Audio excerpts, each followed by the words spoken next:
এই mini ব্রেকারটির bit আটকে গেছে, এই বিটগুলো কীভাবে খুলতে হয়, সবচেয়ে সহজ পদ্ধতি কী কী, সব কিছু শেয়ার করবো আজকের এই ভিডিওতে।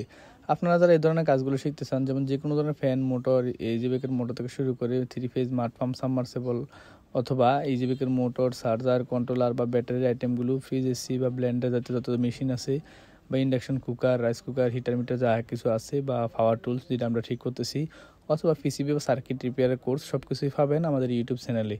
আর চাইলে সরাসরি এগুলো আমাদের কাছে এসেও শিখতে পারেন। যাই হোক, এটা সর্বপ্রথমে আমরা উপরের হ্যান্ডেলটা খুলে নিলাম। হ্যান্ডেলটা খুলে নেওয়ার পর অনেক বিট আটকে গেলে অনেক সময় সহজে খুলে যায়, অনেকটি একটু কষ্ট হয়। তো এটা একটু ঝামেলা হবে, এই জন্য আমরা একেবারে সহজ পদ্ধতিগুলো দেখাচ্ছি কীভাবে খুলতে হয়। এখানে একটা জয়েন আছে, এই জয়েনটা আগে আমরা খুলে নেব।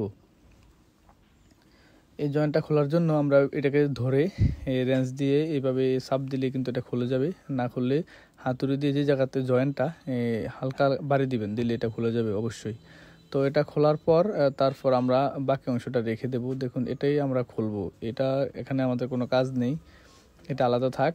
এখন আমরা দেখব শুধু এই সাইডটা। তো এই সাইডটা খোলার জন্য এখানে লক আছে, লকটা খুলে নেব সর্বপ্রথমে।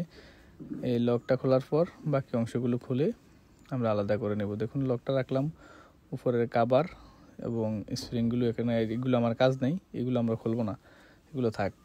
এখন আছে দেখুন, এখানে বল আছে, প্রায় 6 থেকে 8টা বল থাকে। তো এই বলগুলোকে আমরা পরিষ্কার করে কেরোসিন দিয়ে খুলে নেব। খোলার পর আমরা বাকি কাজটা দেখব। আসলে এই পাওয়ার টুলসের কাজগুলো মোটামুটি করতে ভালো লাগে। জিনিসটা হলো, এগুলো দিয়ে অনেক হেভি হেভি কাজগুলো করা যায়, এই জন্য এই কাজগুলোর করতে আমার কাছে ভালো লাগে। যাই হোক, আপনারা যারা এগুলো শিখতে চান চাইলে আমাদের কাছে আসতে পারেন।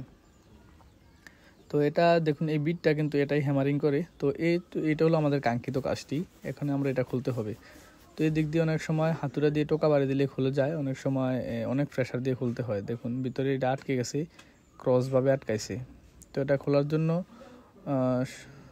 এখানে হিট দিয়েও খোলা যায়। যাই হোক, আমরা প্রথম স্টেপ বাই স্টেপ দেখবো যে সর্বপ্রথমে কীভাবে খুলতে হবে। সর্বপ্রথমে এভাবে হালকা করে বাড়ি দিবেন এই বিটের উপরে এবং নিচে, এবং রেঞ্জ দিয়ে এটা 5 রেঞ্জ দিয়ে দিবেন। আপনারা দুই দিকে 2টা 5 রেঞ্জ ধরুন, বড় বড় ধরে ফা দিয়ে চাপ দিবেন। এটা আমরা দেখানোর জন্য শুধু আপনাদেরকে এটা স্যালারেজ ধরেছি। এখানে টোকা বাড়ি দিবেন এবং 5 রেঞ্জ দিয়ে শক্ত করে ধরে দুই দিক দিয়ে চাপ দিবেন। আশা করি খুলে যাবে। না খুললে এই দিক থেকে বাড়ি দিবেন, আর এইভাবে না খুললে আপনারা হ্যামার দিয়ে বাড়ি দিবেন। দেখুন, নিচের অংশে কিছু একটা লাগিয়ে এভাবে, মানে যে কোনো পাইপ বা কিছু দিয়ে হ্যামার দিয়ে বাড়ি দিবেন। এটার বাপসহ খুলতে হবে, একেবারে 100% গ্যারান্টি, এটা 100% খুলবে। তো এটা আমরা হালকা করে বাড়ি দেওয়াতে খুলে গেছে। আসলে হ্যামারের বাড়ি যত হালকা হোক, হাতুড়ি চাইতে অনেক বেশি। তো এটা খোলার আরও কয়েকটা পদ্ধতি আছে, আমরা এইভাবে খুলে ফেললাম। আশা করি এই পদ্ধতি পর্যন্ত গেলে আপনার এই কাজটা হয়ে যাবে সম্পূর্ণ। তো এইভাবে খুললে, আসলে যদি না খুলে সহজভাবে এটা একটু হিট দিবেন, দিয়ে হ্যামার দিয়ে জোরে বাড়ি দিবেন, 100%টা খুলে যাবে। আর কোনো মানে কারো কাছে যাওয়ার দরকার নেই, এটা খোলার জন্য অন্য কোনো ভিডিও দেখার দরকার নেই, একেবারে সহজ পদ্ধতি দেখাইলাম। এভাবে রেখে হাতুড়ে দিয়ে বা হ্যামার দিয়ে বাড়ি দিবেন, 100% খুলে যাবে। তো এটা আমরা পরিষ্কার করে এটা যেভাবে ছিল ঠিক সেমভাবে লাগিয়ে দেবো। আসলে এতটুকু ভিডিও যথেষ্ট ছিল, তারপরেও অনেকে খোলার পর মনে থাকে না কোনটা আগে পরে খুলছিলেন, এই জন্য আমরা দেখাবো যে আসলে কীভাবে আবার লাগাতে হয়। এখানে একটু গ্রিজ দিয়ে নিতে হবে, না হলে কিন্তু বলগুলো এখানে আটকাবে না। আর এই বলগুলো ব্যবহার করা হয় যাতে বিটটা আটকে থাকে এটার ভিতরে, এটা লক। এই বলগুলো দিয়ে বিটটাকে লক করে দেওয়া হয়। এখানে একটা স্প্রিং আছে, তো এই স্প্রিংটা আমরা আগে এখানে লাগিয়ে দিব।